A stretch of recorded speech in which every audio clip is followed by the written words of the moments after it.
Hello, this is Julie. Today's podcast topic is differentiation, how important it is to have differentiating factors in a very competitive market. Stay tuned. We got some great guests and great advice on this week's podcast.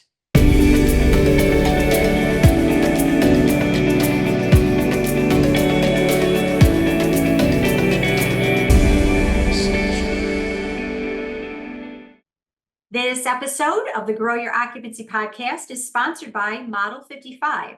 Model55 provides turnkey model apartment and design solutions for senior living communities.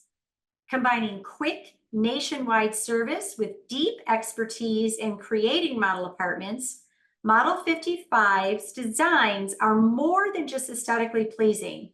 They are strategically designed to drive occupancy and sales. From custom designs to ready-to-ship kits, Model55 has solutions for any budget.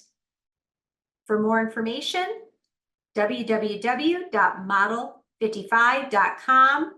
That's model55.com. Hello, and welcome to another episode of the Grow Your Occupancy podcast. I'm Julie Podewitz, CEO and founder, and as we're recording this, Happy New Year. It is the beginning of January 2025. Today's topic is an important one, differentiation. And I'm going to welcome two wonderful guests to talk about differentiation, its importance, and some advice they have or things that they're doing that work, and what you might be able to take away from today. So today on the show, I've got Allison Page, who is the Vice President of Sales and Marketing at Thrive Senior Living. Welcome, Allison. Thank you for having me. And you're based in Atlanta, right? We are based in Atlanta. Our company is headquartered here, yes. Perfect. And Sasha Davis, who is the Chief Operating Officer at Model55. Welcome, Sasha. Thanks, Julie. So glad to be here. So let's talk about it. Well, first of all, Happy New Year. Yes, Happy New Year. Here we are, another year. Here we are. Sasha, where are you based? I'm just outside of Boston, but our team is everywhere. We're totally nationwide. All right. Just tell us a little bit about your companies. Sasha, we'll start with you, Model55. Sure. So we are a nationwide interior design firm that specializes in senior living, primarily in models apartments. We also do common space, sales trailers, pretty much any furnished spaces. We've been in the industry for nearing 20 years. And we really like to work with clients that have more of a national footprint or more of a larger regional footprint, and they're trying to create a brand through their design to compete in the market. Ooh, that sounds like a differentiator. Yes. Allison, tell us a little bit about Thrive. Right. So Thrive Senior Living, we operate in 4 different states currently, and we have 14 communities that we have a mix of communities, new developments, stabilized communities, as well as lease-up communities. And then we believe that there is breath in every purpose and every life. And so that's our mission statement at Thrive. And so we seek to deliver that to our residents and our prospects that we work with on a daily basis. We operate independent living, assisted living, and memory care. And I just want to say thank you to Sasha.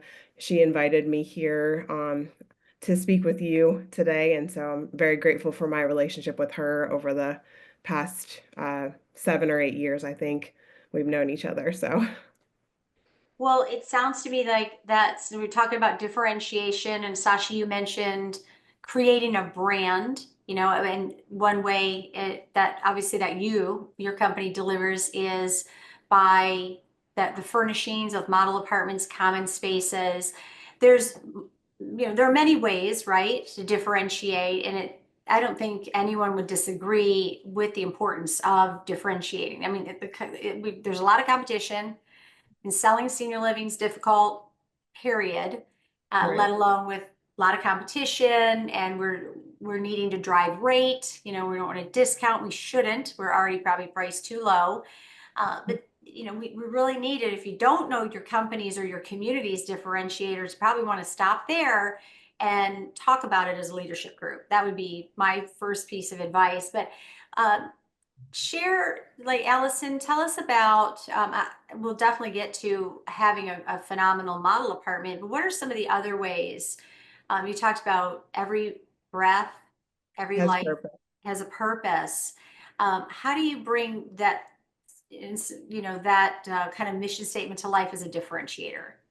Yeah, I think that goes starts from the second somebody makes our phone ring, or the second somebody picks up the phone, how they're greeted, to how they're approached whenever they come into one of our communities. It takes a lot of effort for that first impressions. And so we want to make sure that we're always delivering on first impressions.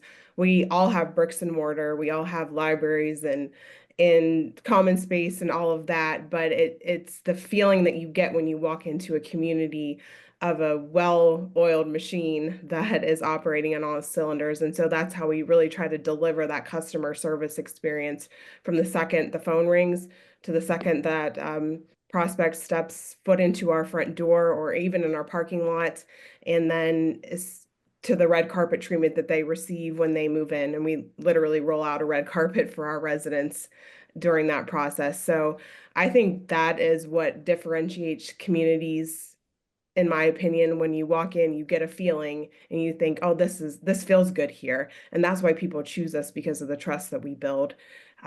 So I think that is what sets a good community apart from a great community, is those first impressions.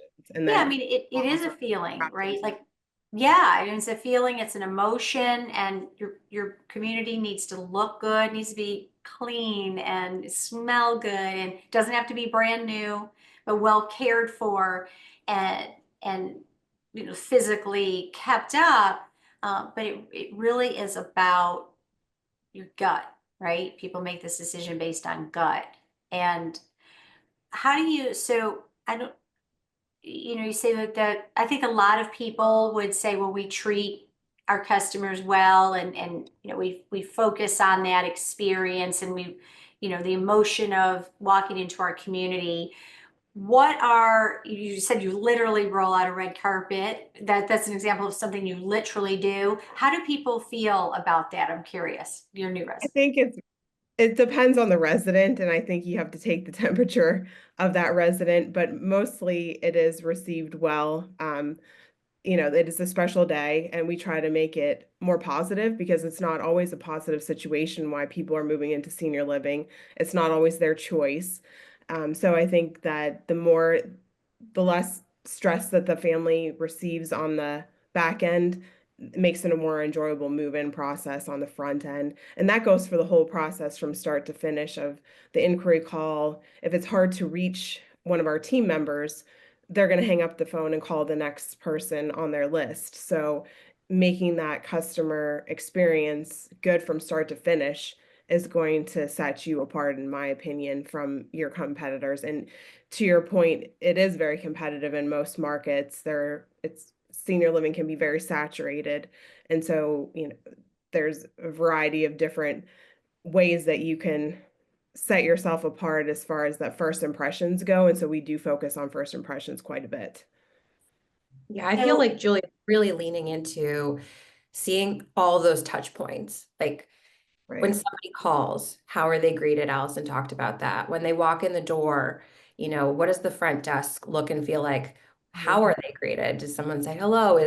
What's the check-in process? Where are they guided to sit? Like, does it feel like a cozy, familiar space? I mean, it's really analyzing your whole process and operation, as, this is what Allison's team does all day long, is training their staff on how to lean into these touch points that they're having with potential residents. And I'm not just talking about it from a design aspect, but it's really so much about feeling. If they are led into a cozy corner to sit down, like that might evoke a feeling of like, oh, this feels like my house, or they might instantly feel comforted in the process they're going through. Sasha, you mentioned that you've been doing this a long time, this in senior living specific. You work in other industries as well, We do. design? We work in multifamily as well. The bulk of what we do is in senior living, but we've also work in multifamily as well as the vacation rental space, and occasionally we do some corporate housing and whatnot.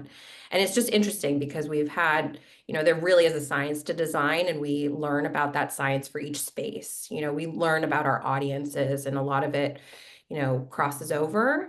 But there are clear differentiators in senior living to multifamily. Like, what is your audience looking for? So let's talk about a model apartment. I know I'm asking you how important it is, but let Yeah, me don't ask ask me. Allison first, right? I'm going to ask you. You asked me how important sales coaching is, right? And I'll ask you how important models are. But Allison, let me ask you, and then Sasha, I want to get back to asking you another question. How important, Allison, what impact does having that wow model have on your business? It's huge. I mean, it is definitely an investment, and one that I believe in and have believed in. I think from my very first day in senior living, my first VP told me never show an apartment unless it's a model. And so I've kind of, that's always been ingrained in my head for my entire career, which is going on 16 years now. But it is extremely important because these residents are downsizing sometimes from larger homes, and we're showing them maybe an apartment that's 800 to 900 square feet, a one-bedroom apartment that's within their price range, and they can't wrap their heads around how they can possibly fit all of their belongings in this room. But when you walk into a nicely furnished apartment with it's all decked out, it has the curtains and the accent walls and the beautiful bedding, then they can start to visualize, well, yes, my hutch will fit here, or my dining room table will fit nicely here. And so that is gonna help you overcome those objections of this apartment is too small, and we hear that quite a bit That's a on. good point. Why is it that, kind of rhetorical, but an empty room seems smaller than a one that's furnished, has things in it? I grew up in an 800 square foot home my entire life, and I mean, I've thought about it, I didn't know what square feet were. And when I was an adult, I lived my entire childhood, never lived in a different home. And when I was an adult, I went back and I knocked on the door, and they were so kind to let me in, and they were moving. And so there wasn't much in the house. Well, it first of all, it seems smaller, right? But I mean, how much life and living we did in that house. I mean, my two brothers and parents and everything, one bathroom.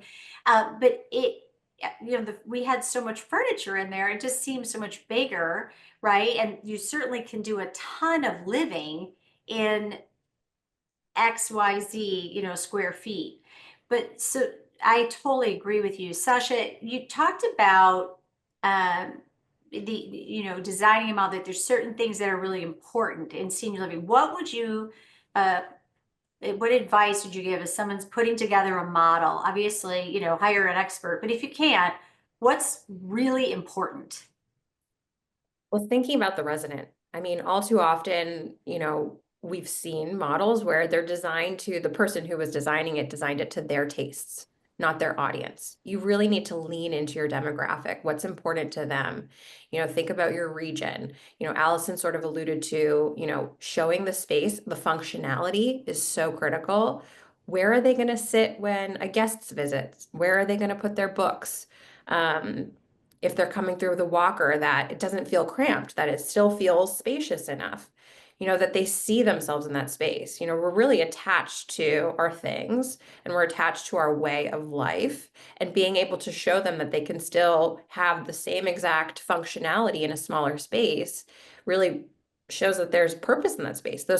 Each space is designed with purpose.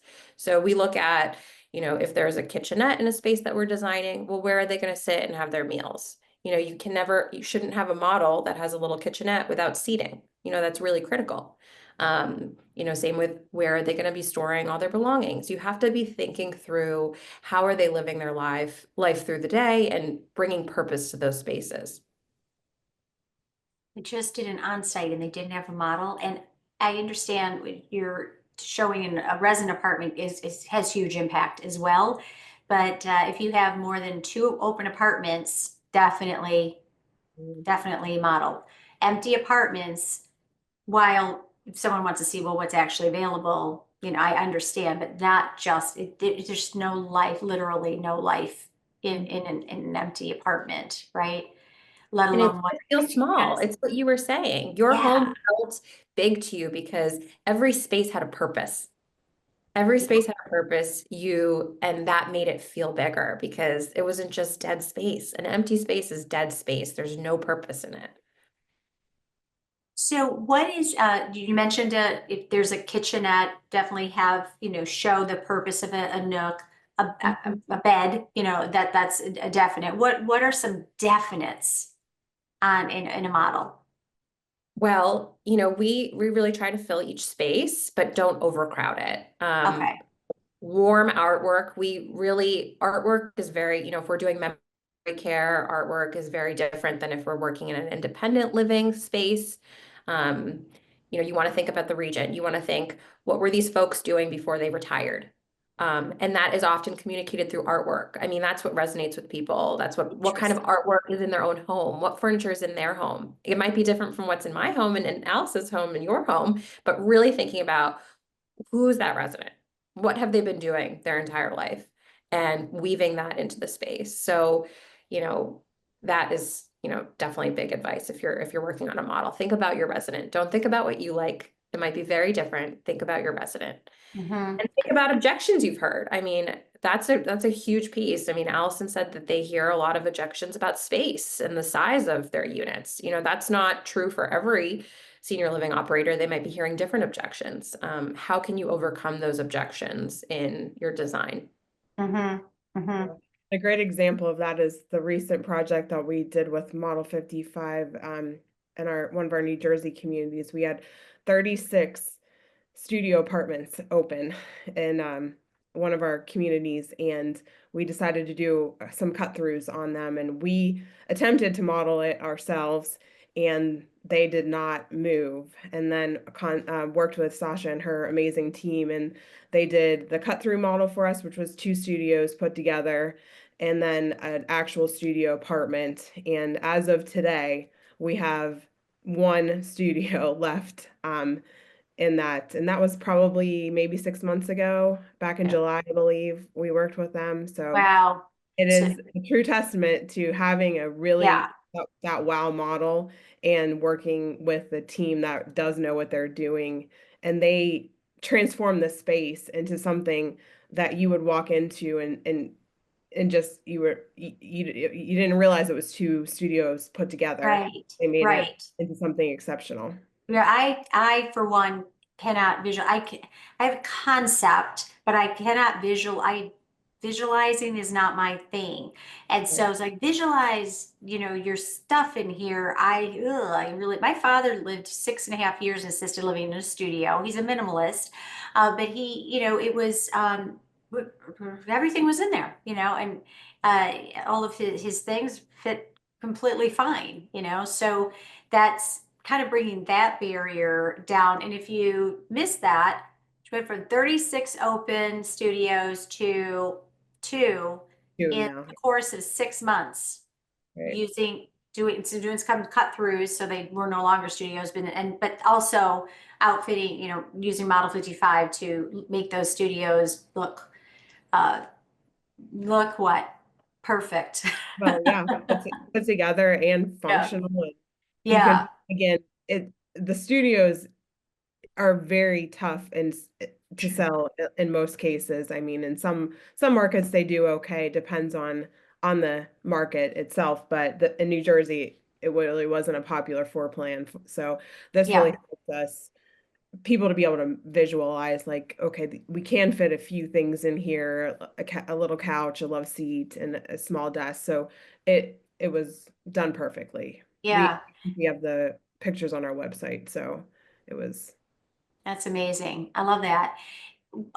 What about moving the model? What kind of, so I'll hear that. Well, Don't our do it. Don't do maintenance, it. our maintenance doesn't like it when we sell the model. I'm like, what? I get it's more extra work, but that's what the purpose of having a model is, right? To sell it.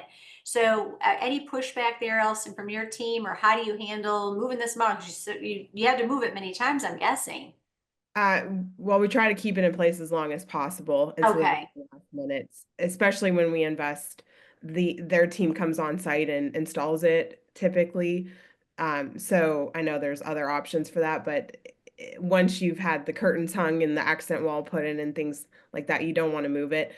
But our teams are accustomed to making sure that sales does have that kind of priority if it's needed for everyone to kind of all hands on deck. And we do have sales culture, training in our communities to make sure that is a priority. So it's usually not an issue. I mean, you just have to buddy up with your maintenance director and Right. lunch Okay. every once in a while, and um, typically people are gonna respond to a move in for sure because it helps. So you're I try to be saying, proactive with it yeah, because a lot of communities, a lot of clients that we have, they have very strict policies. They do not move their models.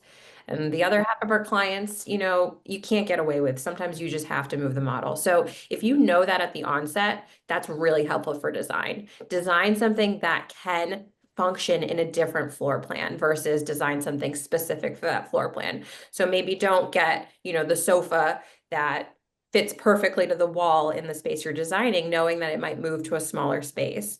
And so we work like that with our clients sometimes, where we'll actually design alternate floor plans for them with the same design so that if they have to move it, they have a plan they can reference that they can give to their maintenance team when they're moving it. It sort of is very client driven, but we always try to recommend don't move the model if you can avoid okay. it. So In the, new developments, the one thing we also did, we picked for new developments, we pick kind of like not the greatest apartment view, I and was wondering, typically people don't want that one first, and so it'll stay a longer period of time. So it's usually the last apartment to sell if at all possible, but we do good point. really Good hard point. not to move it. Right. So make your model out of the apartment least likely to sell, not most likely to sell. Yes. Okay. It's always a That's good rule of thumb in general. If you have a highly undesirable, floor plan, definitely if you're investing in a model and you have a floor plan that's hard to sell, put the model there. Invest your money there because it's going to make that floor plan, in Allison's example that she just shared, so much easier for your team to sell anyway. Don't put it into an easy to sell floor plan. right, right. Or if you're selling first floor really well and second floor is open or however. So put the model, sell, or you've got many open, like in your case, Allison Studios, or put it in that uh, a floor plan that you have other floor plan. Don't put it in the one that's the awkward one in the corner. You only have one that looks like that because then you can't duplicate it, right? They say, oh, I like, because oftentimes people walk into a model like, oh, I like this. Yeah, I I want want this. this. I think another good point to bring up too is like don't actually sell the model furniture to a family. People come in all the time and say, "Well, can we buy this room because it looks amazing, right?" But it's a huge investment for it's a huge sales tool and a huge investment for your company, and so it's best to put it in storage even if you get to the point where you don't have availability, because to repurchase all of the items and even the little tchotchkes and the things that they put out on the desks and the side tables, it's a time crunch, and it's very expensive to do that again. So Sure, sure. Well, yeah, I'll take this. It looks great. And there's, with furniture, you can't recoup necessarily, right, your cost and then doing it again. Yeah, yeah. Well, it sounds to me like you're doing a lot of differentiation at Thrive, and one of which is really being cognizant of customer experience, obviously from time of call all the way through, during the visit. That model apartment, you've got a lot of statistics. Allison, behind you, you've certainly worked with Model55 for 7 or 8 years, so it's something that definitely works for you. What advice would you give somebody listening who was really focusing on differentiation this year? what's one thing that you would advise them to do? I would say inspect what you expect. So in other words, make sure your first impressions are always, always in a good space, a good spot, because again, first impressions are formed in 7 seconds. And so if you don't make a good first impression, you're not going to be able to move that sale forward, and make sure your team has a sales culture and that everyone buys into it at your community. So that would be, I think, my advice going into. And one of our executive directors says, be brilliant at the basics. And so I really like that. So I that's do kind of too. our motto for the 2025 years. Sasha, what about you? I say this a lot, but if you're gonna do any differentiation, just do it right. If you're gonna do a model, do it right. You know, I often say you're better off having no model than, you know, a model that's been scraped together. So just do it right. You know, I think we apply that in our own lives, and we should always apply that in our work too. Yeah, I've seen models that have the one old bed from 1952, and the art, and I know art is emotional, and it is in the eye of the beholder. I do understand that, but art that's old, it's not it's faded, Right. in like a dusty old something that someone brought out from something, a garage sale. Like, I agree with you. Better Furniture to. that people have left behind. Yeah, Mhm. you just Yeah. Can't do it. Can't do it. No. Good advice. Good advice. Allison Page, Vice President of Sales and Marketing, Thrive Senior Living, and Sasha Davis, Chief Operating Officer, Model 55. Thank you both so much for joining me today on the Grow Your Occupancy podcast. Thank you, Thank you Julie. so much for having us. Great. And all of you for listening to the very, very end. If you'd like to learn more about Model 55, there will be some information tagged below. But Sasha, how do they reach you? That's a great question. You can reach me on the website, reach us at the contact us form. I'm at Sasha@model55.com, or reach me on LinkedIn, Sasha Davis. You'll find me.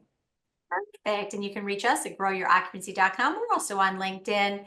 Like, share, subscribe so other people can benefit from the great advice and input of Allison, Sasha, and the other guests that we have on throughout the year.